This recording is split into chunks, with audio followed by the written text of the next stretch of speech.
Iba't ibang imahe ni Jesucristo ang tampok ngayon sa isang art exhibit sa isang mall sa Mandaluyong City. Tamang-tama para sa ating pagninilay at muling pagsariwa sa kanyang naging sakripisyo. May live report, si Joseph Mora. Joseph. Ivan, lampas 100 mga visual artists na nagsama-sama sa isang exhibit para gunitain ang mga sakripisyo ni Jesucristo ngayong Semana Santa. Mula sa mga kamay na lumilikha para sa manilikha. Lampas 100 pintor, skulptor at photographer ang nagsama-sama sa isang exhibit sa isang mall para alalahanin ang sakripisyo ni Jesucristo ngayong Semana Santa. Sa sculpture na ito, maaninag ang paghihirap ni Jesus. Magaspang ang bakal, ang hubog ng katawan tila binali at pinilipit. Sa dalawang kamay, nakatarak ang mga pako. At sa isa pang sculpture, bakas ang kalungkutan. Aakalain mo namang litrato ang painting na ito ng mukha ni Jesucristo, isang matingkad na alaala ng tagapagligtas. Ayon sa mga nasa likod ng exhibit, paraan na rin daw nila ito ng kanilang pagninilay. Kaya ang bawat hagod ng pintura ay para na ring panalangin. It's really like a meditative experience, especially for this one since our prompt is quite religious in nature. Kwento ng isang artist, nagsimula ang tinagurian nilang Cristo exhibit sa Malolos, Bulacan. Panata ko before, umakit ako ng bundok ng Banahaw.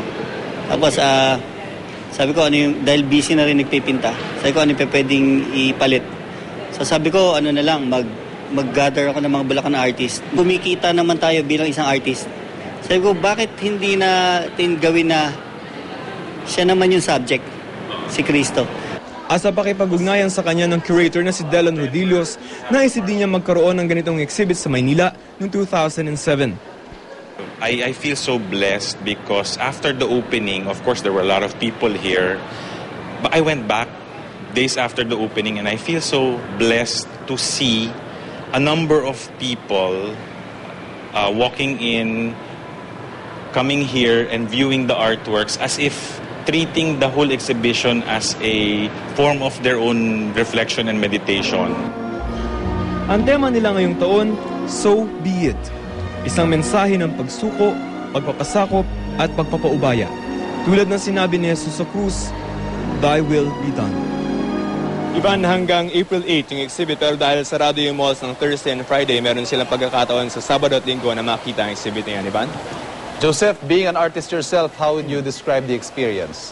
Maganda yan kasi iba't iba yung interpretasyon, no? At talaga makikita mo yung pagpapahalaga nila at yung paggunita nila doon sa sakripisyo ni Cristo na iba't ibang estilo pero iisa yung punto. Ito yung pagpapasalamat sa ginawang sakripisyo ni Jesucristo, Ivan. Para sa mga gustong pumunta, Joseph, may entrance fee ba? At magkano kung meron?